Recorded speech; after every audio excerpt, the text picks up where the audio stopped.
चला गया था। इससे करके ये सब सर एक युवक को गोली लगने का मामला है, क्या है पूरा?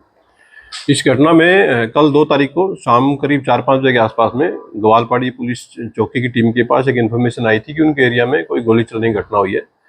तो जिसके बेस पर पुलिस जब स्पॉट पर पहुंची और उनके द्वारा पूछताछ करने पर पाया गया कि ये बेसिकली एक परिवार का आपसी झगड़ा था और जो झगड़े की जो पीछे की वजह थी, इन परिवार की कोई ज़मीन थी जो विक्टिम ये क्लेम कर रहा है कि इनकी ज़मीन थी और इस ज़मीन पर कुछ व्यक्ति रेडी लगाते हैं और दूसरे पक्ष के द्वारा इन रेडी वालों से कुछ पैसा इकट्ठा करने की कोशिश की गई। तो ये पीड़ित और ये आरोपी पक्ष है, दोनों एक ही परिवार के सदस्य हैं।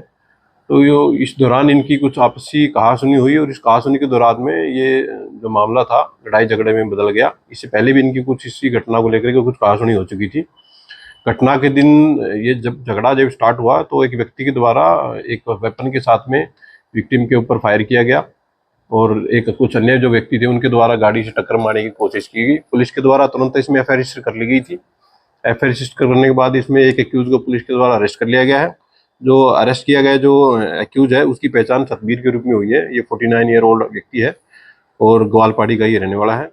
फर्दर जो केस की इन्वेस्टिगेशन की जा रही है, जो भी अन्य व्यक्ति इसमें पेंडिंग है उनको भी शीघ्र से शीघ्र अरेस्ट करके मामले में फर्दर लीगल कार्रवाई पूरी की जाएगी। जो आरोपी अरेस्ट किया गया है उसका विक्टिम से जो है क्या नाता है? जो एक्यूज है और जो विक्टिम है जिसको की गोली लगी थी उसका पारिवारिक एक दूर के रिश्ते में दादा लगता है और जो विक्टिम है वो 17 वर्ष का व्यक्ति था जिसको कि हाथ में गोली लगी थी। तो फिलहाल उसकी जो पोजीशन है खतरे से बाहर है। पुलिस के द्वारा तुरंत एफआईआर रजिस्टर करके और एक व्यक्ति को अरेस्ट कर लिया गया है।